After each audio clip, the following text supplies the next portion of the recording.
Hola, bienvenidos una vez más a Audiolibros de todo un poco. El día de hoy vamos a continuar leyendo el libro del Evangelio según Jesucristo. Ay, perdón, pero me acabo de levantar. Ando en unas fachas tremendas. Es domingo, pues ya ven. Los domingos me levanto tarde. En fin, este, no recuerdo en qué parte es, porque pues es que no vienen numerados, lo pueden ver. No vienen los capítulos enumerados. Así que vamos a iniciar, ¿ok? Ok. Pasados 2 días, Jesús se fue de casa. Durante este tiempo se podrían contar las palabras que pronunció y las noches las pasó en claro, porque no podía dormir. Imaginaba la horrible matanza, los soldados entrando en las casas y rebuscando en las cunas, las espadas golpeando o clavándose en los tiernos cuerpos descubiertos, las madres en locos gritos, los padres bramando como toros encadenados. Se imaginaba a sí mismo también, en una cueva que nunca había visto, y en esos momentos, como densas y lentas olas que lo sumergieran, sentía el deseo inexplicable de estar muerto, al menos de no estar vivo. Le obsesionaba una pregunta que no hizo a su madre. ¿Cuántos fueron los niños muertos? Él imaginaba que habrían sido muchos, unos sobre otros, amontonados como corderos degollados y arrojados al monte, a la espera de la gran hoguera que los iría consumiendo y llevando al cielo convertidos en humo. Pero, no habiendo hecho la pregunta en su momento, le parecía ahora de mal gusto. Si entonces esta expresión se usaba, ir a su madre y decirle: Madre, el otro día me olvidé de preguntarte cuántos habían sido los niños que pasaron de esta a mejor vida en Belén. Y ella respondería: Ay, hijo, no pienses en eso, que ni a 30 llegaron, y si murieron fue porque el Señor así lo quiso, que en su poder estaba evitarlo si conviniese. Jesús se preguntaba a sí mismo, innecesariamente, ¿cuántos? Miraba a sus hermanos y preguntaba: ¿cuántos? Quería saber qué cantidad de cuerpos muertos fue necesario poner el otro platillo para que el fiel de la balanza declarase equilibrada su vida salvada. En la mañana del segundo día, Jesús le dijo a su madre: No tengo paz ni descanso en esta casa. Quédate tú con mis hermanos. Yo me voy. María alzó las manos al cielo, llorosa y escandalizada. ¿Qué es esto? ¿Qué es esto? Abandonar un hijo primogénito a su madre viuda, donde se ha visto. Adiós, mundo. Adiós, mundo. Cada vez peor. ¿Por qué? ¿Por qué si esta es tu casa y tu familia? ¿Cómo vamos a vivir nosotros si tú no estás? Y dijo Jesús: Tiago solo tiene 1 año menos que yo. Él se encargará de todo, como lo habría hecho yo a faltar tu marido. Mi marido era tu padre. No quiero hablar de él. No quiero hablar de nada más. Dame tu bendición para el viaje si quieres. De todas formas, me voy. ¿Y a dónde irás, hijo mío? No lo sé. Tal vez a Jerusalén. Tal vez a Belén. A ver la tierra donde nací. Pero allí nadie te conoce. Mejor para mí. Dime, madre, ¿qué crees que me harían si supieran quién soy? Cállate, que te oyen tus hermanos. Un día también ellos sabrán la verdad. Y ahora, por estos caminos, con los romanos que andan buscando guerrilleros de Judas, vas al encuentro del peligro. Los romanos no son peores que los soldados del otro Herodes. Seguro que no caerán sobre mi espada en mano para matarme, ni me clavarán en una cruz. No he hecho nada, soy inocente. También lo era tu padre, y ya ves lo que le ocurrió. Tu marido murió inocente, pero no vivió inocente. Jesús, el demonio está hablando por tu boca. ¿Cómo puedes tú saber que no es Dios quien habla por mi boca? No pronunciarías el nombre de Dios en vano. Nadie puede saber cuándo es pronunciado en vano el nombre del Señor. No lo sabes tú, no lo sé yo, solo el Señor hará la distinción y nosotros no comprendemos sus razones. Hijo mío, di, no sé a dónde has ido a buscar esas ideas, esa ciencia tan joven. Y yo no sabría decírtelo. Tal vez los hombres nazcan con la verdad dentro de sí, y si no la dicen es porque no creen que sea la verdad. ¿Realmente te quieres ir? Sí, quiero irme. ¿Y volverás? No lo sé. Si quieres, si esto te atormenta, vete a Belén, a Jerusalén, al templo. Habla con los doctores, pregúntales. Ellos te iluminarán y tú volverás con tu madre y tus hermanos que te necesitan. No prometo volver. ¿Y de qué vivirás? Tu padre no duró lo bastante para enseñarte el oficio todo. Trabajaré en el campo, seré pastor. Pediré a los pescadores que me dejen ir con ellos al mar. No quieras ser pastor. ¿Por qué? No lo sé. Es un sentir mío. Seré lo que tenga que ser. Y ahora, madre, no puedes irte así. Tengo que prepararte comida para el camino. Dinero hay poco, pero algo habrá. Llévate la alforja de tu padre. Suerte que él la dejó aquí. Me llevaré la comida, pero la alforja no. Es la única que tenemos en casa. Tu padre no tenía lepra ni sarna que se te peguen. No puedo. Un día llorarás por tu padre y no lo tendrás. Ya he llorado. Llorarás más y entonces no querrás saber qué culpas tuvo. A estas palabras de su madre ya no respondió Jesús. Los hermanos mayores se le acercaron preguntando, ¿te vas de verdad? Nada sabían de las razones secretas de la conversación entre la madre y él. Tiago dijo, me gustaría ir contigo. A este le gustaba la aventura, el riesgo, los viajes, un horizonte diferente. Tienes que quedarte, respondió Jesús. Alguien tendrá que cuidar de nuestra madre viuda. Le salió la palabra sin querer. Incluso se mordió el labio como para retenerla, pero lo que no pudo retener fueron las lágrimas. El recuerdo vivo de su padre, inesperado, lo alcanzó como un chorro de luz insoportable. Jesús partió después de haber comido con toda la familia reunida. Se despidió de los hermanos, uno por uno. Se despidió de la madre que lloraba. Le dijo, sin entender por qué, de un modo u otro, siempre volveré. Y echándose la alforja al hombro, atravesó el patio y abrió la cancela que daba al camino. Allí se detuvo, como si reflexionase sobre lo que estaba a punto de hacer. Dejar la casa, la madre, los hermanos. ¿Cuántas y cuántas veces, en el umbral de una puerta o de una decisión, un súbito y nuevo argumento, o que, como tal, ha sido configurado por la ansiedad del momento, nos hace enmendar la mano, dar lo dicho por no dicho? Así lo pensó también María.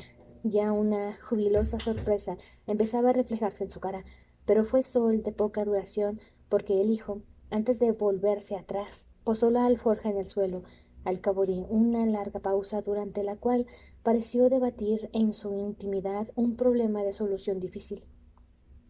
Jesús pasó entre los suyos sin mirarlos y entró en la casa.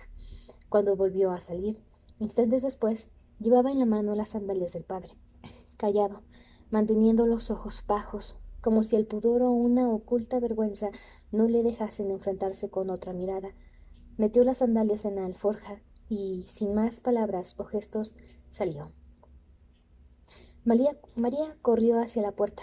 Fueron con ella todos los hijos, los mayores haciendo como que no le daban mucha importancia al caso, pero no hubo gestos de despedida, porque Jesús no se volvió ni una vez. Una vecina que pasaba y presenció la escena preguntó, ¿a dónde va tu hijo, María? Y María respondió, ha encontrado trabajo en Jerusalén. Va a quedarse allí durante un tiempo. Es una descarada mentira, como sabemos, pero en esto de mentir y decir la verdad hay mucho que opinar. Lo mejor es no arriesgar juicios morales perentorios, porque si damos tiempo al tiempo, siempre llega un día en el que la verdad se vuelve mentira y la mentira verdad.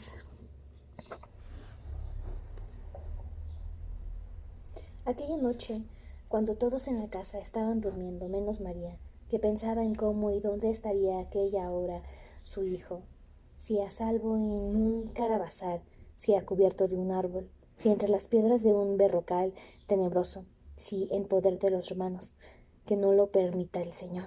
Oyó ella que rechinaba la cancela del camino, y el corazón le dio un salto. Es Jesús, que vuelve, pensó, y la alegría la dejó. en el primer momento paralizada y confusa. ¿Qué debo hacer? No quería ir a abrirle la puerta así, con modos de triunfadora. Al fin, ya ves, tanta crudeza contra su madre, y ni una noche has aguantado fuera. Sería una humillación para él. Lo más apropiado sería quedarse quieta y callada, fingir que estaba durmiendo, dejarlo entrar, si él quería, acostarse silencioso en la estera sin decir, aquí estoy. Mañana fingiré asombro ante el regreso del hijo pródigo, que no será menor la alegría por ser breve la ausencia. La ausencia es también una muerte. La única e importante diferencia es la esperanza.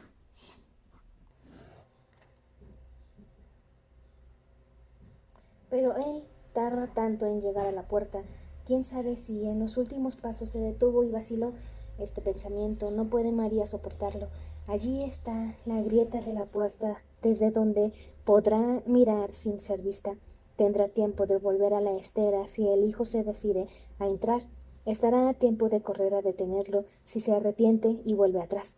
De puntillas, descalza, María se aproximó y miró. Estaba de luna la noche. El suelo del patio refulgía como agua. Una silueta alta y negra se movía lentamente avanzando en dirección a la puerta, y María apenas la vio. Se llevó las manos a la boca para no gritar. No era su hijo, era enorme, gigantesco, inmenso, el mendigo cubierto de andrajos como la primera vez, y también como la primera vez, ahora quizá por efecto de la luna, súbitamente vestido de trajes suntuosos que un soplo poderoso agitaba. María, temerosa, permanecía agarrada a la puerta. ¿Qué quiere? ¿Qué quiere? Murmuraba sus labios trémulos, y de pronto no supo qué pensar. El hombre, que dijo ser un ángel, se desvió hacia un lado. Estaba junto a la puerta, pero no entraba. Lo que sí se oía era su respiración, y luego un ruido como de algo que se desgarrara, como si una herida inicial de la tierra estuviera abriéndose cruelmente hasta convertirse en boca abisal. María no necesitó abrir ni preguntar para saber lo que ocurría atrás de la puerta. La silueta maciza del ángel volvió a aparecer. Durante un instante tapó con su gran cuerpo el campo de visión de María, y luego, sin mirar a la casa, se alejó hacia la cancela, llevándose consigo, entera, de la raíz a la hoja más extrema, la planta enigmática nacida 13 años antes, en el mismo lugar donde enterraron la escudilla. La cancela se abrió y se cerró. Entre un movimiento y otro el ángel se transformó y apareció el mendigo. Desapareció quienquiera que fuese al otro lado del muro, arrastrando las largas hojas como una serpiente emplumada, ahora sin sombra de ruido, como si lo que sucedió no hubiese sido más que sueño e imaginación. María abrió la puerta lentamente y temerosa se asomó. El mundo, desde el alto e inaccesible cielo, era todo claridad. Allí cerca, junto a la pared de la casa, estaba el negro agujero de donde la planta fue arrancada, y a partir del borde hasta la cancela, un rastro de luz mayor centelleaba como una vía láctea. Si ese nombre tenía entonces, que el de Camino de Santiago no puede ser, pues quien ha de darle el nombre es por ahora un muchachito de Galilea, más o menos de la edad de Jesús. Sabe Dios dónde estarán uno y otro a estas horas. María pensó en su hijo, pero sin que esta vez sintiera el corazón oprimido por el miedo. Nada malo podría ocurrirle bajo un cielo así, bello, sereno, insondable, y esta luna, como un pan hecho de luz, alimentando las fuentes y las sabias de la tierra, como el alma tranquila. María atravesó el patio, pisando sin temor las estrellas del suelo, y abrió la cancela. Miró fuera. Vio que el rastro acababa poco más allá, como si la potencia iridiscente de las hojas se hubiera extinguido. Oh, delirio nuevo de la fantasía de esta mujer, que ya no podrá invocar la disculpa de esta gravidad. Como si el mendigo hubiera recobrado su figura de ángel, usando al fin, por tratarse de ocasión muy especial, sus alas. María ponderó íntimamente estos raros sucesos y los encontró sencillos, naturales y justificados, tanto como estar viendo sus propias manos a la luz de la luna. Regresó entonces a casa, tomó del gancho de la pared el candil y fue a iluminar la amplia boca que en la tierra había dejado la planta arrancada. En el fondo estaba la escudilla vacía. Metió la mano en el agujero y la sacó fuera. Era la escudilla común que recordaba, solo con un poquito de tierra dentro, pero apagadas sus lumbres. Un prosaico utensilio doméstico que regresaba a sus originales funciones. De ahora en adelante volverá a servir la leche, el agua y el vino, de acuerdo con el apetito y lo que haya para echarle. Muy cierto es lo que se ha dicho, que cada persona tiene su hora y cada cosa su tiempo. Jesús gozó del abrigo de un techo en esta su primera noche de viajero. El crepúsculo le salió al camino a la vista de una aldehuela que se alza poco antes de la ciudad de Jenin, y su suerte, que tan malos anuncios le viene prometiendo y cumpliendo desde que nació, quiso, por esta vez, que los moradores de la casa, donde, sin mucha esperanza, se presentó pidiendo posada, fuesen gente compasiva, de la que pasaría el resto de su vida presa de remordimientos si dejara a un muchacho como este a la intemperie toda la noche. Mas en una época tan perturbada de guerras y asaltos, cuando por nada se crucifican almas y se acuchilla a niños inocentes. Jesús declaró a sus bondadosos alojadores que venía de Nazaret y que iba a Jerusalén, pero no repitió la mentira avergonzada que alcanzó a oír en boca de su madre, que iba a trabajar en un oficio. Solo dijo que llevaba recado de interrogar a los doctores del templo sobre un punto de la ley que mucho importaba a su familia. Se sorprendió el dueño de la casa de qué misión de tanta importancia hubiera sido encomendada a mancebo tan joven, aunque, como claramente se veía, ya ha entrado en la madurez religiosa. Y Jesús explicó que tuvo que ser así, dado que él era el varón mayor de la familia, pero sobre el padre no dijo una palabra. Cenó con los de la casa y luego durmió en el cobertizo del patio, porque no había allí mejor acomodo para huéspedes de paso.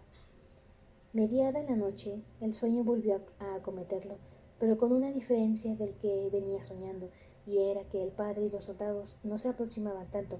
Ni siquiera el morro del caballo apareció tras la esquina, pero no se engañe quien juzgue que por esto fueron menores la agonía y el pavor. Pongámonos en el lugar de Jesús.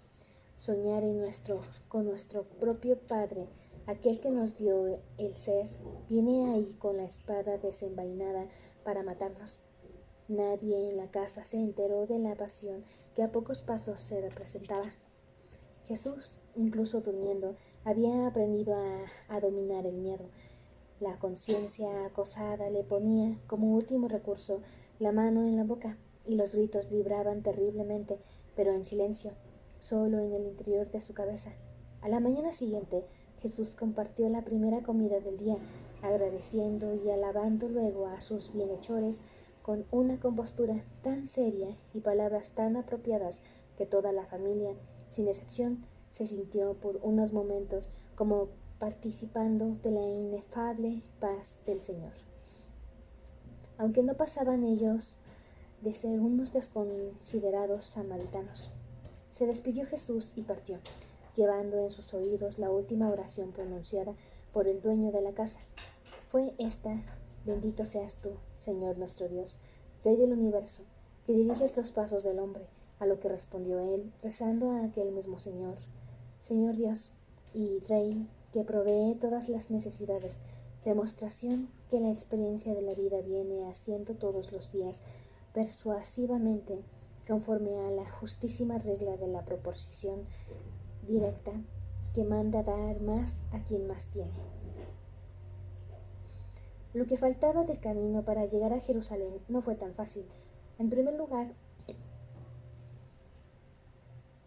hay samaritanos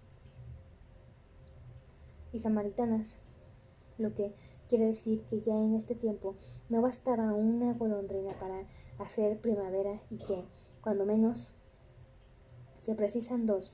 De las golondrinas hablamos, no de las primaveras, con la condición de que sean macho y hembra, fértiles y que tengan descendencia. Las puertas a las que Jesús fue llamando no volvieron a abrirse, y el remedio del viajero fue dormir por ahí, solo, una vez bajo una higuera, de esas de ancha copa y un poco rastreras, como una raya rodada. Otra vez, protegido por una caravana a la que se unió y que, estando lleno el caravasar próximo, tuvo felizmente para Jesús que armar campamento en campo abierto. Dijimos felizmente porque solo y sin compañía viajaba Jesús por los desiertos montes.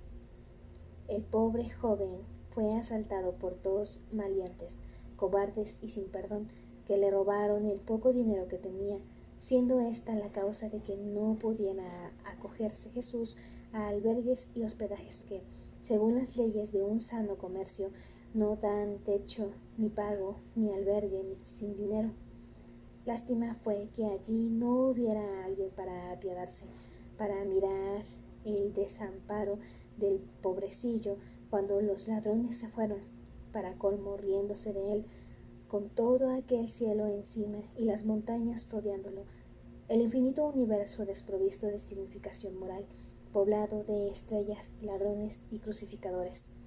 Y no nos contraponga, por favor, al argumento de que un chiquillo de 13 años nunca tendría la sapiencia científica o el purito filosófico, ni siquiera la mera experiencia de la vida que tales reflexiones presupondrían, y que éste, en especial, pese a venir informado por sus estudios en la sinagoga y una declarada agilidad mental, sobre todo en los diálogos en que tomó parte, no habrá justificado en dichos y en hechos la particular atención de que le hacemos objeto.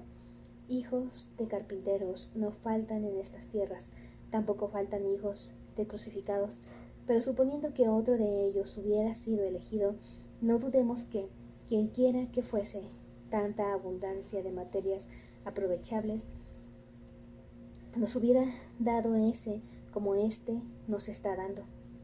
En primer lugar, porque, como ya no es secreto para nadie, todo hombre es un mundo, bien por las vías de lo trascendente, bien por las vías de lo inmanente. Y, en segundo lugar, porque esta tierra siempre fue distinta de las otras.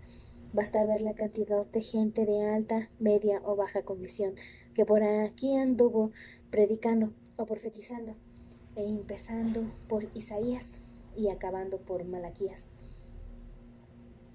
Nobles, sacerdotes, pastores, de todo ha habido un poco. Por eso conviene que seamos prudentes en nuestras opiniones. Los humildes comienzos del hijo de un carpintero no nos dan derecho a proporcionar juicios prematuros que, al parecer definitivos, pueden comprometer una carrera. Este muchacho que va camino de Jerusalén, cuando la mayoría de los de su edad aún no arriesgan un pie fuera de la puerta, quizá no sea exactamente un águila de perspicacia, un portento de inteligencia, pero es merecedor de nuestro respeto. Tiene, como él mismo declaró, una herida en el alma, y no permitiéndole su naturaleza esperar que la sane el simple hábito de vivir con ella, hasta llegar a cerrarse esa cicatriz benévola que es el no pensar, se fue a buscar por el mundo, quién sabe si para multiplicar sus heridas y hacer con todas ellas juntas un único y definitivo dolor. Es posible que estas suposiciones parezcan inadecuadas, no solo a la persona, sino también al tiempo y al lugar, osando imaginar sentimientos modernos y complejos en la cabeza de un aldeano palestino nacido tantos años antes de que Freud, Jung, Goldeck y Lucan vinieran al mundo. Pero nuestro error, permitásemos la presunción, no es ni caso ni escándalo, ni craso ni escandaloso, si tenemos en cuenta el hecho de que abundan en los escritos que a estos judíos sirven de alimento espiritual Ejemplos tales y tantos que nos autorizan a pensar que un hombre, sea cual sea la época en que viva o que haya vivido, es mentalmente contemporáneo de de otro hombre de otra época cualquiera. Las únicas e indudables excepciones conocidas fueron Adán y Eva, y no por haber sido el primer y la primera mujer, sino porque no tuvieron infancia, y que no vengan la biología y la psicología a protestar de que en la mentalidad de un hombre de Cromagnon, para nosotros inimaginable, ya estaban iniciados los caminos que habían de llegar a la cabeza que hoy cargamos sobre hombros. Es un debate que nunca podría caber aquí, porque de aquel hombre de Cromagnon no se habla en el libro del Génesis, que es la única lección sobre los inicios del mundo por donde Jesús aprendió.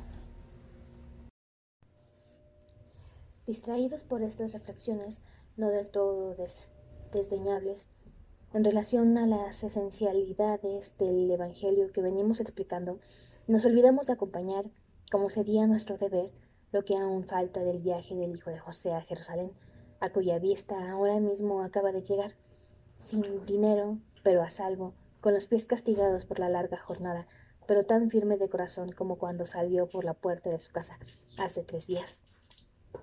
No es esta la primera vez que viene, por eso no se le exalta el corazón más de lo que es de esperar de un devoto para quien su Dios ya se le ha hecho familiar, o de eso va en camino.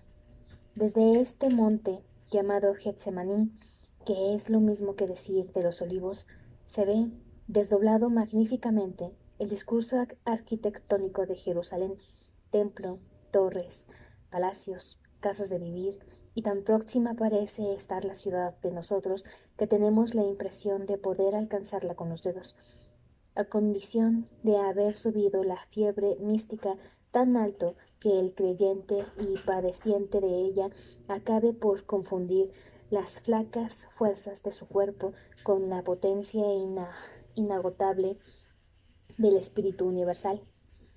La tarde va a su fin. El sol cae por el lado del mar distante. Jesús comenzó a descender hacia el valle, preguntándose a sí mismo dónde dormirá esta noche, si dentro, si fuera de la ciudad. Las otras veces que vino con el padre y la madre en tiempo de Pascua, se quedó con la familia en tiendas fuera de los muros, mandalas armar mandadas a armar benévolamente por las autoridades civiles y militares para acogida de peregrinos, separados todos, no sería preciso decirlo, los hombres con los hombres, las mujeres con las mujeres, los menores igualmente separados por sexos. Cuando Jesús llegó a las murallas, ya con el primer aire de la noche, estaban las puertas a punto de cerrarse, pero los guardianes le permitieron entrar. Tras él retumbaron las trancas de los grandes maderos. Si Jesús tuviera alguna afligida culpa en la conciencia, de esas que en todo van encontrando indirectas alusiones a los errores cometidos, tal vez le viniera la idea de una trampa en el momento de cerrarse, unos dientes de hierro clavándose en la pierna de la presa, un capullo de baba envolviendo la mosca. Pero a los 13 años los pecados no pueden ser ni muchos ni terribles. Todavía no es el momento de matar ni robar, de levantar falso testimonio, de desear a la mujer del prójimo, ni su casa, ni sus campos, ni su esclavo, ni su esclava, ni su buey, ni su jumento, ni nada que le pertenezca. Y siendo así, este muchacho va puro y sin mancha de error propio, aunque lleve ya perdida la inocencia, que no es posible ver la muerte y continuar como antes. Las calles se van quedando desiertas. Es la hora de la cena en las familias. Solo quedan fuera los mendigos y los vagabundos, pero incluso esos ya se van recogiendo a los cobijos de sus gremios respectivos, a sus refugios corporativos. Pronto empezarán a recorrer la ciudad las patrullas de soldados romanos en busca de los fautores de desórdenes que hasta en la propia capital del reino de Herodes, Antipas, vienen a cometer sus protervías e iniquidades. Pese a los suplicios que les esperan si son sorprendidos, como en Séforis se vio. En el fondo de la calle aparece una de estas rodas de noche iluminándose con achocenes desfilando entre un tintineo de escudos y de espadas, al compás de los pies calzados con sandalias de guerra. Oculto en un tabuco, el muchacho esperó a que la tropa desapareciera, luego buscó un sitio para dormir. Lo encontró como calculaba en las sempiternas obras del templo, un espacio entre dos grandes piedras ya aparejadas, sobre las cuales había una losa que hacía las veces de techo. Allí comió el último bocado de pan duro y mohoso que le quedaba, acompañándolo con unos pocos higos que sacó del fondo de la alforja. Tenía sed, pero se resignó a pasar sin beber. Al fin tendió la estera, se tapó con el pequeño cobertor que formaba parte de su equipaje de viajero y, enroscado para protegerse del frío que entraba por un lado y otro del precario abrigo, pudo quedarse dormido. Estar en Jerusalén no le impidió soñar, pero no fue ganancia de poca monta el que, tal vez por la tan próxima presencia de Dios, el sueño se limitase a la repetición de las conocidas escenas, confundidas con el desfile de la ronda que había encontrado. Despertó cuando el sol acababa de nacer. Se arrastró fuera de su agujero, frío como una tumba, y, enrollado en la manta, miró ante él el caserío de Jerusalén, casas bajas de piedra, tocadas por la luz rosada.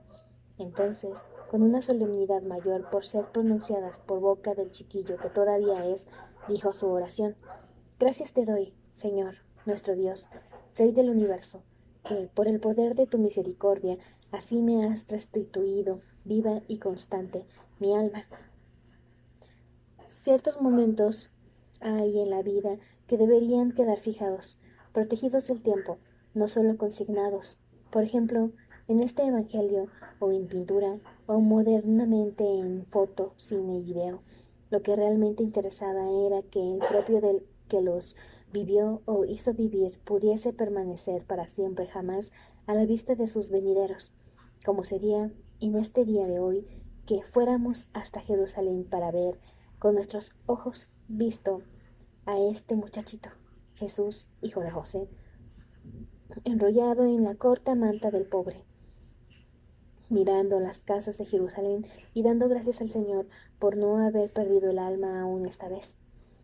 Estando su vida en el principio, que son 13 años, es de prever que el futuro le haya reservado horas más alegres y tristes que esta, más felices o desgraciadas, más amenas o trágicas, pero este es el instante que recogeríamos para nosotros, la ciudad dormida, el sol parado, la luz intangible, un muchachito mirando las casas, enrollado en una manta, con una alforja a sus pies, y el mundo, el de cerca y el de lejos, suspenso a la espera. No es posible, se ha movido ya. El instante vino y pasó. El tiempo nos llevó hasta donde una memoria se inventa. Fue así, no fue así. Todo es lo que digamos que fue. Jesús camina ahora por las estrechas calles que se van llenando de gente, porque todavía es temprano para ir al templo. Los doctores, como en todas las épocas y lugares, no aparecen hasta más tarde. Ya no nota el frío, pero el estómago da señales. Dos higos que le quedaban sirvieron solo para abrir el flujo de saliva. El hijo de José tiene hambre. Ahora sí le hace falta el dinero que le robaron aquellos malvados, pues la vida en la ciudad no es como la holganza de andar silbando por los campos a ver lo que dejaron los ladrones que cumplen las leyes del Señor. Verbi gratia. Cuando procedas a la siega de tu campo y te olvides algún haz, no vuelvas atrás para llevártelo. Cuando cuando veres tus olivos, no vuelvas para recoger lo que quedó en las ramas. Cuando vendimmies tu viña, no la repases para llevarte los racimos que quedaron. Todo esto lo deberás dejar para que lo recojan los extranjeros, el huérfano y la viuda. Recuerda que has sido esclavo en tierras de Egipto. Pues bien, a esta gran ciudad, a pesar de que en ella Dios mandó edificar su morada terrestre a Jerusalén, no llegaron estos humanitarios reglamentos, razón por la que, para bien, no traiga dineros en la bolsa, ni 33.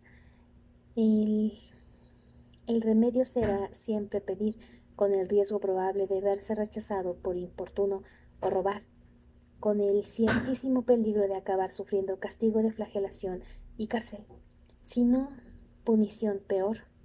Robar, este muchacho no puede. Pedir, este muchacho no quiere.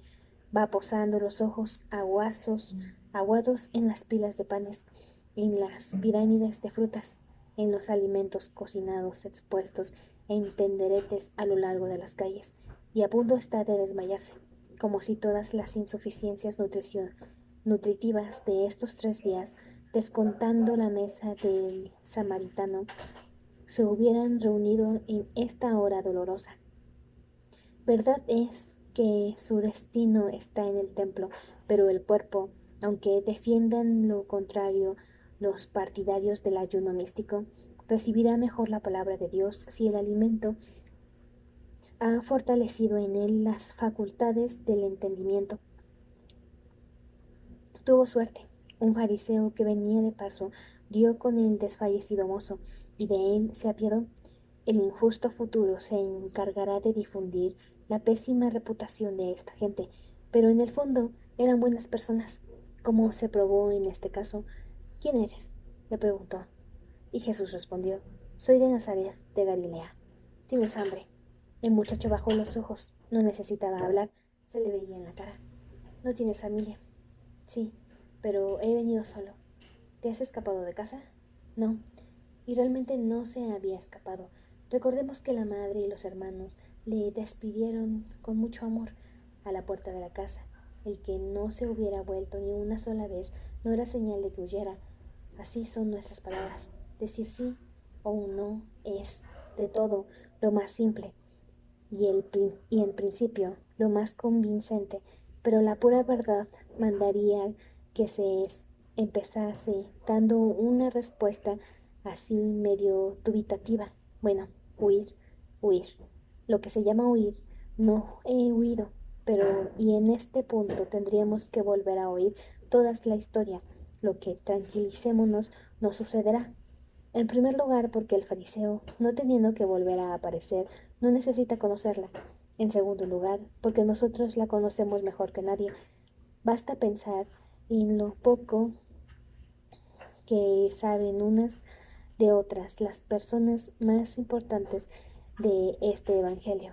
Véase que Jesús no lo sabe todo de su madre y de su padre. María no lo sabe todo del marido y del hijo, y José, estando muerto, no sabe nada de nada. Nosotros, al contrario, conocemos todo cuanto hasta hoy fue hecho, dicho y pensado, bien por ellos, bien por otros, aunque tengamos que proceder como si lo ignorásemos. En cierto modo somos el fariseo que preguntó: ¿Tienes hambre? Cuando la pálida y enflaquecida cara de Jesús por sí sola significaba: no me preguntes, dame de comer. Fue lo que hizo el compasivo hombre. Compró 2 panes que todavía venían calientes del horno, en un cuenco de leche, y sin decir palabra se los entregó a Jesús. Mas ocurrió que al pasar de uno al otro se les derramó un poco de líquido sobre las manos. Entonces, en un gesto igual y simultáneo, que venía sin duda de la distancia de los tiempos naturales, ambos se llevaron la mano mojada a la boca para sorber la leche, gesto que el de besar el pan cuando cae al suelo. Qué pena que no vuelvan a encontrarse más estos dos, que tan hermoso y simbólico pacto parecían haber firmado. Volvió el fariseo a sus quehaceres, pero antes sacó de la bolsa 2 monedas diciendo: toma este dinero y vuelve a tu casa.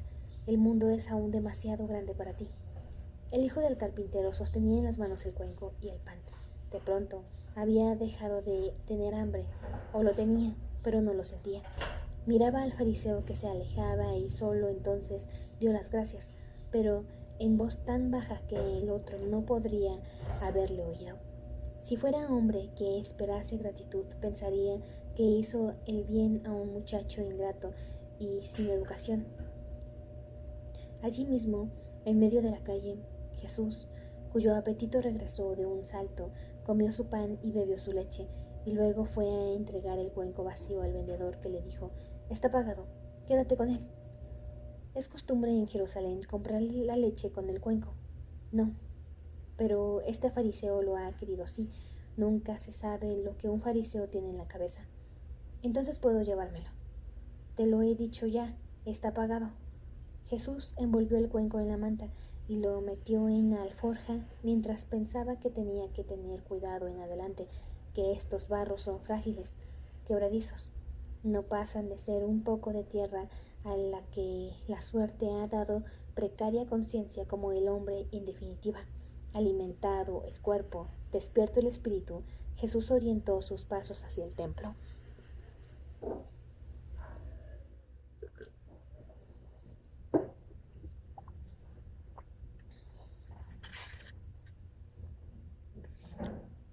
Había ya mucha gente en la explanada de la que partía la difícil escalera del acceso. A los 2 lados, a lo largo de los muros, se encontraban los tenderetes de los buhoneros, otros donde se vendían los animales para el sacrificio, aquí y allá, dispersos.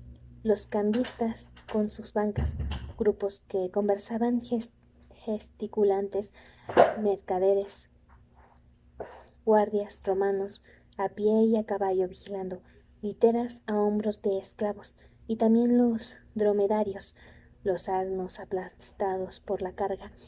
Por todas partes un griterío frenético. Ahora los débiles, pálidos de corderos y cabritos.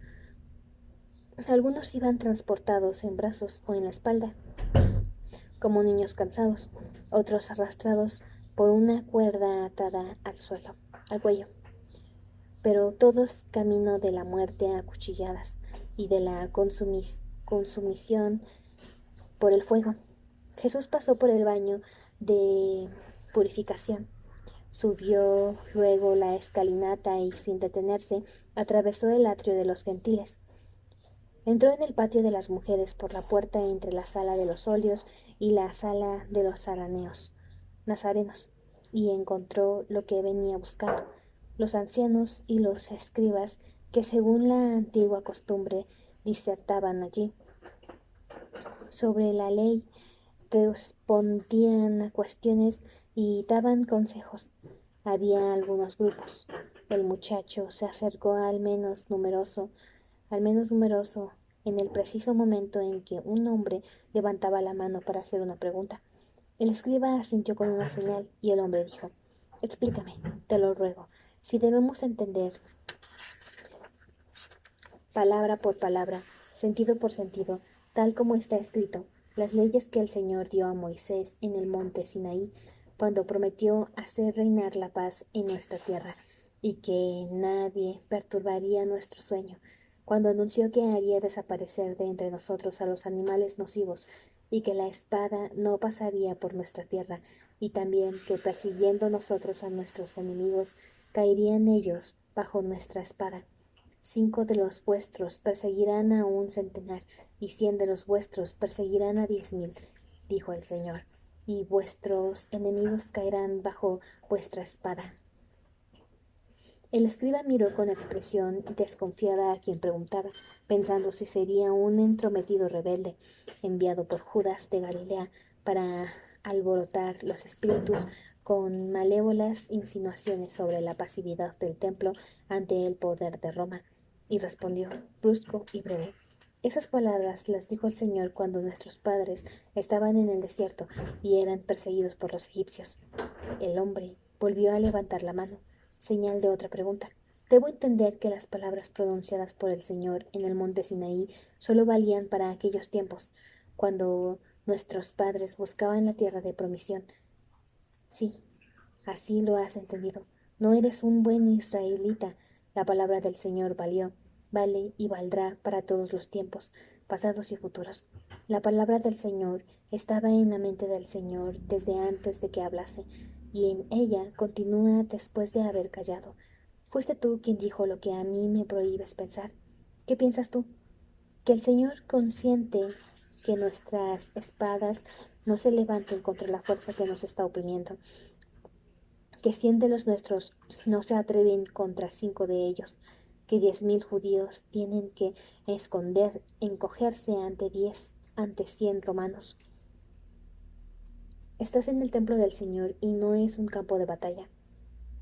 El Señor es el Dios de los ejércitos. Pero recuerda que el Señor impuso sus condiciones. ¿Cuáles? Si cumplís mis leyes, no cumplimos, y que preceptos no guardamos para tener que aceptar por justa y necesaria como castigo de pecados la dominación de Roma. ¿El Señor lo sabrá?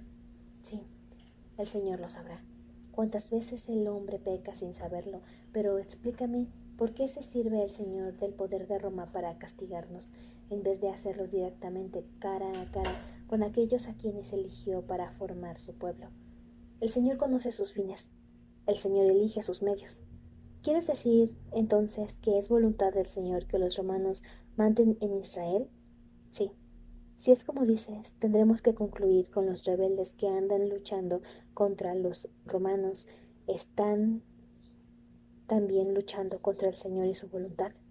Concluyes mal, y tú te contradices, escriba. El querer de Dios puede ser un no querer y su no querer su voluntad. Solo el querer del hombre es verdadero querer y no tiene importancia ante Dios. Así es. Entonces, el hombre es libre, sí, para poder ser castigado. Corrió un murmullo entre los circunstantes. Algunos miraron a quien hizo las preguntas, sin duda pertinentes a la pura luz de los textos, pero políticamente inconvenientes. Lo miraron como si él, precisamente, debiera asumir los pecados todos de Israel y por ellos pagar. Aliviados los sospechosos, en cierto modo, por el triunfo del escriba, que recibía una sonrisa complacida las felicitaciones y las alabanzas.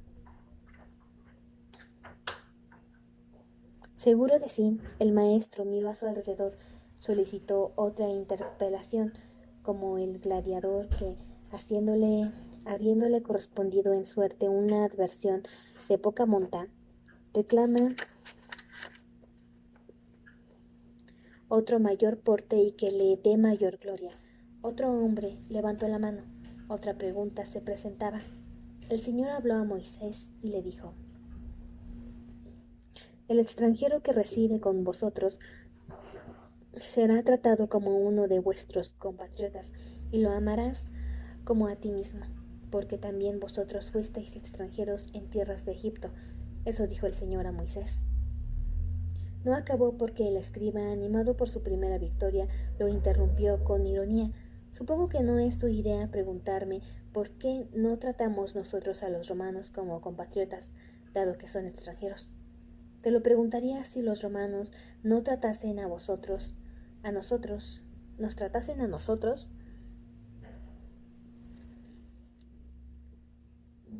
como compatriotas suyos, sin preocuparnos, ni nosotros ni ellos, de otras leyes y otros dioses. También tú vienes aquí a provocar la ira del Señor con interpretaciones diabólicas de su palabra, interrumpió el escriba. No, solo quiero que me digas si de verdad piensas que cumplimos la palabra santa como los extranjeros lo sean, no con relación a la tierra donde vivimos, sino a la religión que profesamos. ¿A quién te refieres en particular? A algunos hoy, a muchos en el pasado, quizá a muchos más mañana. Sé claro, por favor, que no puedo perder el tiempo con enigmas ni parábolas. Cuando vinimos de Egipto, vivían en la tierra que llamamos Israel otras naciones a las que tuvimos que combatir En aquellos días los extranjeros éramos nosotros, y el Señor nos dio orden de que matásemos y aniquilásemos a quienes se oponían a su voluntad. La tierra nos fue prometida, pero tenía que ser conquistada. No lo compramos, ni nos fue ofrecida, y hoy está bajo un dominio extranjero que estamos soportando. La tierra que habíamos hecho nuestra dejó de serlo. La idea de Israel mora eternamente en el Espíritu del Señor. Por eso, donde quiera que esté su pueblo, reunido o disperso, ahí estará la Israel terrenal. De ahí se deduce, supongo, que en todas partes donde estemos nosotros, los judíos, siempre los otros hombres serán extranjeros, a los ojos del Señor, sin duda, pero el extranjero que viva con nosotros será, según la palabra del Señor, nuestro compatriota, y debemos amarlo como a nosotros mismos, porque fuimos extranjeros en Egipto. El Señor lo dijo, concluyó. Entonces, que el extranjero a quien debemos amar es aquel que, viviendo entre nosotros, no sea tan poderoso que nos oprima, como ocurre en los tiempos de hoy, que los romanos, concluyentes bien, digo, concluyes bien, pues ahora vas a decirme, según lo que tus luces te aconsejen, si llegáramos un día nosotros a ser poderosos, permitirá el Señor que oprimamos a los extranjeros a quienes el mismo Señor mandó a amar. Israel no podrá querer sino lo que el Señor quiere, y el Señor, por el hecho de haber elegido a este pueblo, querrá todo cuanto sea bueno para Israel, aunque sea no amar a quien se debería amar. Sí, si esa fuera finalmente su voluntad, de Israel o del Señor, de ambos, porque son uno. No violarás el derecho del extranjero, palabra del Señor. Cuando el extranjero lo tenga y se lo reconozcamos, dijo el escriba. De nuevo, se oyeron murmullos de aprobación que hicieron brillar los ojos del escriba, como los del vencedor de Pancracio, o los de un discóbolo, un resignatario, un conductor de carros. La mano de Jesús se levantó. A ninguno de los presentes le sorprendió que un muchacho de esta edad se presentase a interrogar a un escriba o a un doctor del templo, pues siempre ha habido adolescentes con dudas, desde Caín y Abel. En general, hacen preguntas que los adultos reciben con una sonrisa de condescendencia y una palmadita en la espalda. Crece, crece, y verás cómo esto no tiene importancia, y lo más comprensivos dirán, cuando yo tenía tu edad también pensaba así. Algunos de los presentes se alejaron, otros se disponían a hacerlo ante la apenas oculta contrariedad del escriba, que veía escapársele un público hasta entonces atento. Pero la pregunta de Jesús hizo que se volvieran algunos que pudieron oírla. Quiero saber sobre la culpa. Hablas de una culpa tuya. Hablo de la culpa en general, pero también de la culpa que yo pueda tener incluso sin haber pecado directamente. Explícate mejor.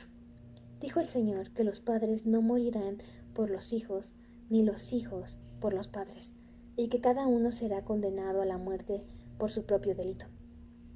Así es, pero debes saber que se trataba de un precepto para aquellos antiguos tiempos en los que la culpa de un miembro de la familia debía ser pagada por toda la familia, incluyendo los inocentes. Pero, siendo a la palabra del Señor eterna y no estando a la vista de el fin de las culpas, recuerda lo que tú mismo dijiste hace poco, que el hombre es libre para poder ser castigado. Creo que es legítimo pensar que el delito del padre, incluso siendo castigado, no queda extinto con el castigo y forma parte de la herencia que transmite al hijo, como los vivos que hoy heredamos la culpa de Adán y Eva, nuestros primeros padres. Asombrado estoy de que un muchacho de tu edad y de tu condición parezca saber tanto de las Escrituras y sea capaz de discurrir sobre ellas de manera tan fluida. Solo sé lo que aprendí. ¿De dónde vienes? De Nazaret de Galilea. Ya me parecía por tu modo de hablar. Responde a lo que te he preguntado, por favor. podemos admitir que la principal culpa de Adán y Eva, cuando desobedecieron al Señor, no haya sido tanto la de probar el fruto del árbol del conocimiento del bien y del mal, como la consecuencia de que ahí faltan fatalmente que el Señor cumpliera el plan que tenía en su mente, al crear al hombre y luego a la mujer. ¿Quieres decir que todo acto humano, la desobediencia en el paraíso o cualquier otro, interfiere en la voluntad de Dios siempre y que, en definitiva, podríamos comparar la voluntad de Dios con una isla en el mar rodeada y asaltada por las revueltas aguas de las voluntades de los hombres? Esta pregunta la lanzó el segundo de los cuestionadores, que a tal osadía no se hubiera atrevido el hijo del carpintero. No será tanto así, respondió cautelosamente el escriba. La voluntad del Señor no se contenta con prevalecer sobre todas las cosas.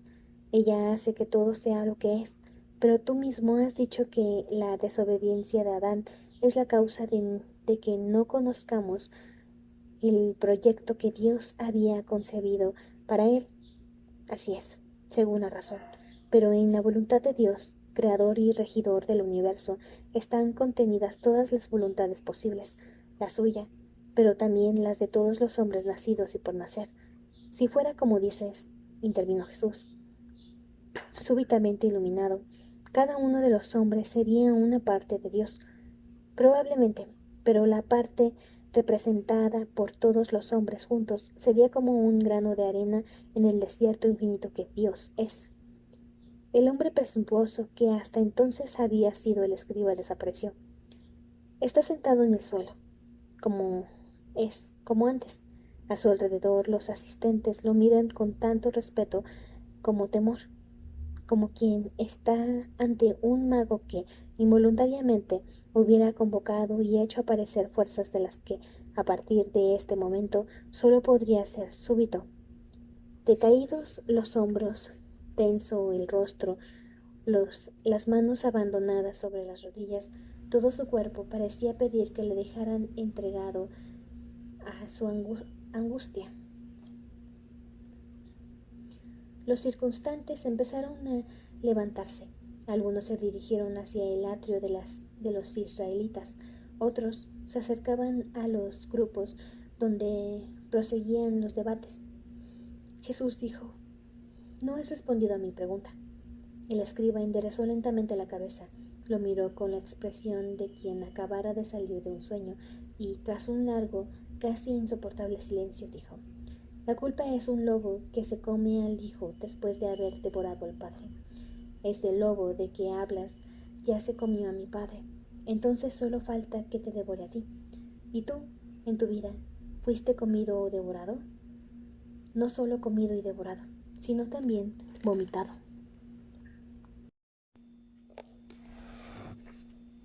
Jesús se levantó y salió. Caminó de la puerta por donde había entrado. Se detuvo y miró atrás. La columna de humo de los sacrificios subía recta al cielo e iba a dispersarse y desaparecer en las alturas, como si la aspirasen los gigantescos fuelles del pulmón de Dios. La mañana estaba mediada. Crecía la multitud y en el interior del templo quedaba un hombre roto y dilacerado por el vacío, a la espera de sentir que se le reconstituía el hueso de la costumbre, la piel del hábito, para poder responder dentro de un rato o mañana tranquilamente a alguien que venga con la idea de querer saber, por ejemplo, si la sal en que la mujer de Lot se transformó era sal gema o sal marina, o si la embriaguez de Noé fue de vino blanco o de vino tinto. Fuera ya del templo, Jesús preguntó cuál era el camino hacia Belén, su segundo destino. 2 veces se perdió en la confusión de las calles y de la gente, hasta que encontró la puerta donde, en el vientre de su madre, pasó 13 años atrás, presto ya a venir al mundo.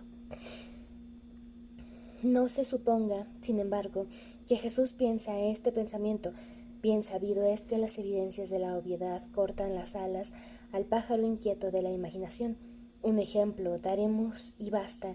Mire el lector de este evangelio un retrato de su madre, que la represente grávida de él.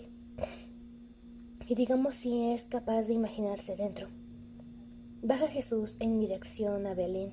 Podría ahora reflexionar sobre las respuestas dadas por el escriba, no solo a su pregunta, sino también a otras antes que a la suya, pero lo que le perturba es la embarazosa impresión de que todas las preguntas eran, en definitiva, una sola, y la respuesta dada a cada una, a todas, servía principalmente la última, que la resumía todo.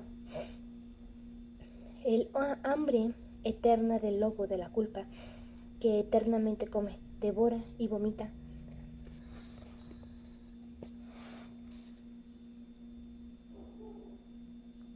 Muchas veces, gracias a las debilidades de la memoria, no sabemos, o sabemos como quien deseara olvidarlo, la causa, el motivo, la raíz de la culpa, o para hablar de manera figurada, al modo del escriba, el cubil de donde el lobo sale para cazarnos.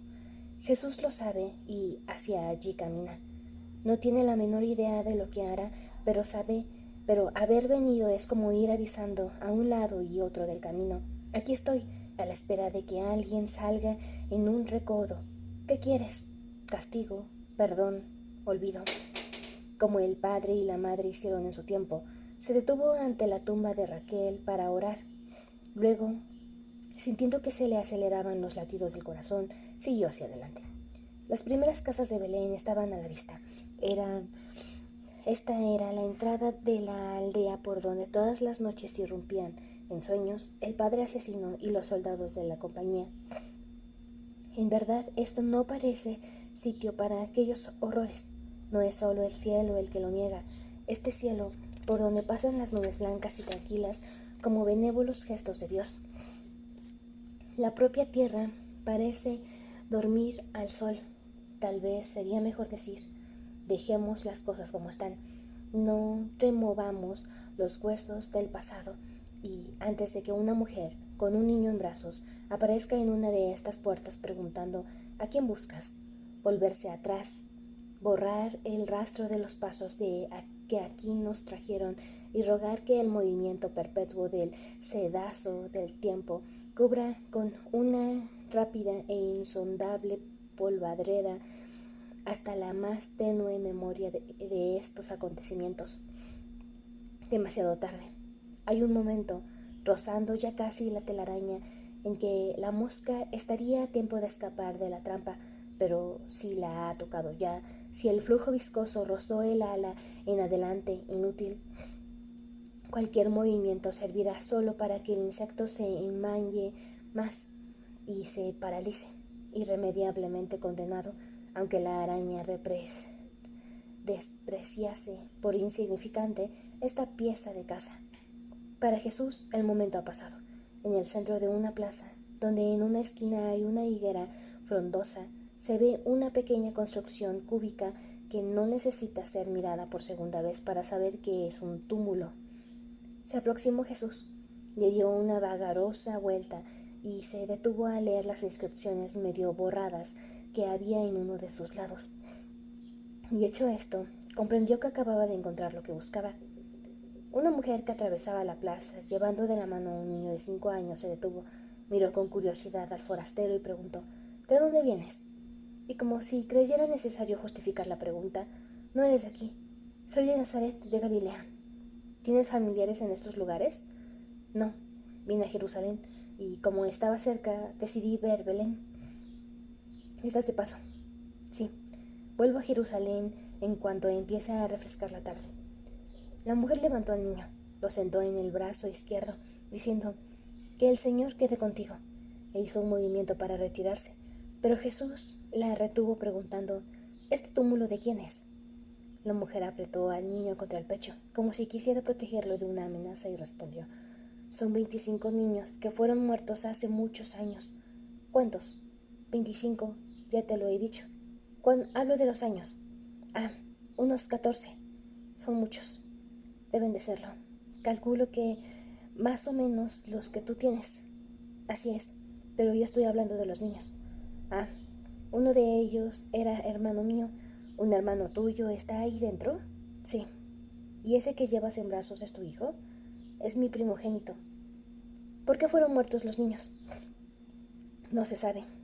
Entonces yo tenía solo 7 años. Pero sin duda se lo habrás oído contar a tus padres y a los otros mayores. No era necesario. Yo misma vi cómo mataban a algunos. ¿A tu hermano? También a mi hermano. ¿Y quién los mató? Aparecieron unos soldados del rey en busca de niños varones hasta los 3 años, y los mataron a todos. ¿Y dices que no se sabe por qué? Nunca se ha sabido hasta el día de hoy. Y después de la muerte de Herodes, ¿no intentó nadie averiguarlo? ¿No fue nadie al templo a pedir a los sacerdotes que indagasen? No lo sé. Si los soldados hubieran sido romanos, todavía se comprendería, pero así que nuestro propio rey mande matar a sus súbditos, niños de 3 años, alguna razón tendría que haber. La voluntad de los reyes no es para nuestro entendimiento. Quede el Señor contigo y te proteja. Yo no tengo 3 años. A la hora de la muerte, los hombres también tienen siempre 3 años, dijo la mujer y se alejó. Cuando se quedó solo, Jesús se arrodilló en el suelo, al lado de la piedra que cerraba la entrada de la tumba. Sacó de la alforja un mendrugo de pan que le quedaba duro ya.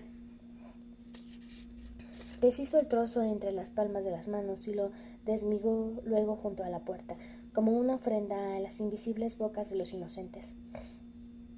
En el instante en que lo estaba haciendo apareció, procedente de la esquina más cercana, otra mujer, pero ésta era muy vieja, curvada. Caminaba ayudándose con un bastón. Confusamente, porque no le daba a la vista mayores alcances, se dio cuenta del gesto del muchacho. Se detuvo atenta. Lo vio luego levantarse, inclinar la cabeza, como si recitase una oración por el descanso de los infortunados infantes, que, aunque esa sea la costumbre, no nos atreveremos a desear eterno, por habernos fallado la imaginación cuando, una sola vez, intentamos representarnos lo que podría ser eso de descansar eternamente. Jesús acabó su responsorio y miró alrededor. Muros ciegos, puertas cerradas. Solo se veía, allí, parada, una vieja, muy vieja, vestida con una túnica de esclava y apoyada en su bastón. Demostración viva de la tercera parte del famoso enigma de la esfinge. ¿Cuál es el animal que anda a 4 patas por la montaña, 2 por la tarde y 3 al anochecer? Es el hombre, respondió el expertísimo Edipo. No se le ocurrió entonces que algunos ni al mediodía consiguen llegar. Nada más en Belén, de una sentada, fueron 25. La vieja se fue acercando, y ahora está delante de Jesús. Agacha el cuello para verlo mejor y pregunta: ¿buscas a alguien? El muchacho no respondió enseguida. En verdad no andaba buscando a persona alguna. Las personas que había encontrado estaban muertas aquí, a 2 pasos. Si se podría decir que fueran personas, unas criaturas de pañales y chupete, llorones y babiantes.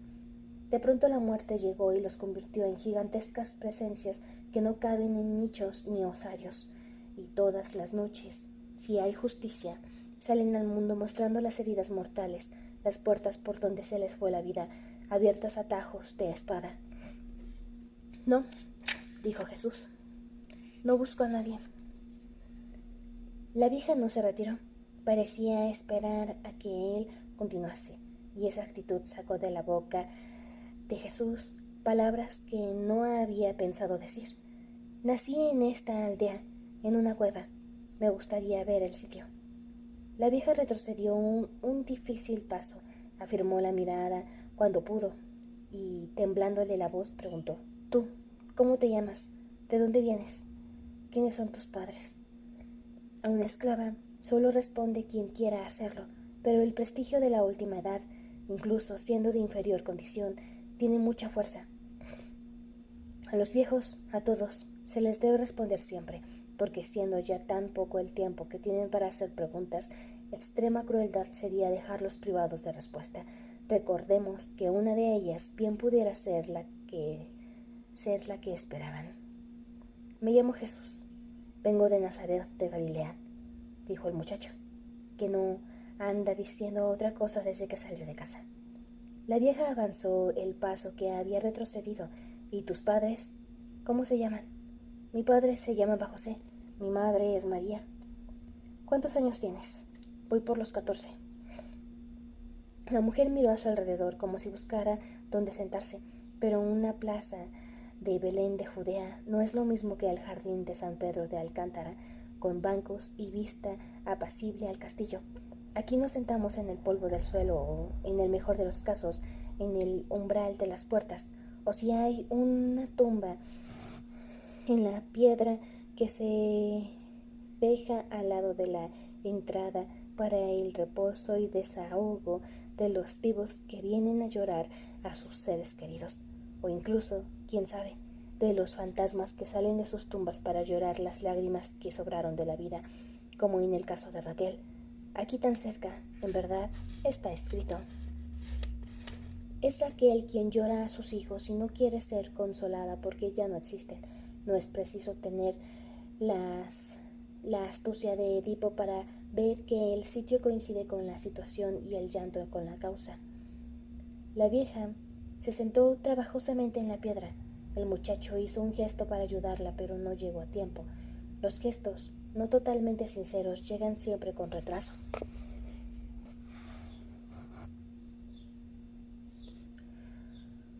Te conozco, dijo la vieja. Te equivocas, respondió Jesús. Yo nunca estuve aquí y tú nunca me viste en Nazaret. Las primeras manos que te tocaron no fueron las de tu madre, sino las mías. ¿Cómo es posible esto, mujer? Mi nombre es Selomi y fui tu comadrona. En el impulso de un instante, demostrándose así la autenticidad caracteriológica de los movimientos hechos a tiempo, Jesús se arrodilló a los pies de la esclava, vacilando inconscientemente entre una curiosidad que parecía a punto de recibir satisfacción y un simple deber de cortesía, el deber de manifestar reconocimiento a alguien que, sin más responsabilidad que haber estado presente en la ocasión, nos extrajo de un limbo sin memoria para lanzarnos a una vida que nada sería sin ella. Mi madre nunca me habló de ti, dijo Jesús. No tenía por qué hablar. Tus padres aparecieron por casa de mi amo pidiendo ayuda, y como yo tenía experiencia, ¿fue en el tiempo de la matanza de los inocentes que están en la tumba? Sí. Y tuviste suerte, no te encontraron, porque vivíamos en la cueva. Sí. O quizá porque os habíais marchado antes. Eso no llegué a saberlo. Cuando fui a ver si os había pasado algo, encontré la cueva vacía. ¿Te acuerdas de mi padre? Sí, me acuerdo. Era entonces un hombre joven, de buena figura, buena persona. Ha muerto ya. Pobre hombre, qué corta le salió la vida. Y tú, siendo primogénito, ¿por qué has dejado a tu madre? Supongo que todavía estará viva. He venido para conocer el lugar donde nací y también para saber más de los niños que fueron asesinados. Solo Dios sabrá por qué murieron. El ángel de la muerte, tomando figura de unos soldados de Herodes, bajó a Belén y los condenó. ¿Crees que fue voluntad de Dios? Solo soy una esclava vieja, pero desde que nací oigo decir que todo cuanto ocurre en el mundo, incluso el sufrimiento y la muerte, solo puede suceder porque Dios antes lo quiso. Así está escrito. Comprendo de que Dios quiera mi muerte uno de estos días, pero no la de unos niños inocentes. Tu muerte la decidirá Dios a su tiempo. La muerte de los niños la decidió la voluntad de un hombre. Poco puede la mano de Dios si no basta para interponerse entre el cuchillo y el sentenciado. No ofendas al Señor, mujer. Quien como yo nada sabe, no puede ofender. Hoy, en el templo, oí decir que todo acto humano, por insignificante que sea, interfiere la voluntad de Dios, y que el hombre solo es libre para poder ser castigado. No es de ser libre de donde viene mi castigo, sino de ser esclava, dijo la mujer. Jesús se calló. Apenas había oído las palabras de Selomi, porque el pensamiento, como una súbita hendidura, se abrió hacia la ofuscadora evidencia de que el hombre es un simple juguete en manos de Dios, eternamente sujeto a hacer solo lo que a Dios plazca, tanto cuanto cree obedecerle en todo, como cuando en todo supone contrariarlo. Caía el sol. La sombra maléfica de la higuera se acercaba. Jesús retrocedió un poco y llamó a la mujer. Salomé. Ella alzó con dificultad la cabeza. ¿Qué quieres? Preguntó. Llévame a la cueva donde nací. O dime dónde está si no puedes andar. Me cuesta caminar, sí, pero tú no la encontrarás si yo no te llevase. Está lejos. No, pero hay otras cuevas y todas parecen iguales. Vamos. Pues sí, vamos, dijo la mujer. En Belén, las personas que aquel día vieron pasar a Salomé y al muchacho desconocido se preguntaron unas a otras de dónde se conocerían. Nunca llegarían a saberlo, porque la esclava guardó silencio los 2 años que aún tuvo de vida, y Jesús no volvió nunca a la tierra donde nació. Al día siguiente, Salomé regresó a la cueva donde dejó al muchacho. No lo encontró. Contaba con que iba a ser así. Nada tendría que decirse si todavía estuviera allí.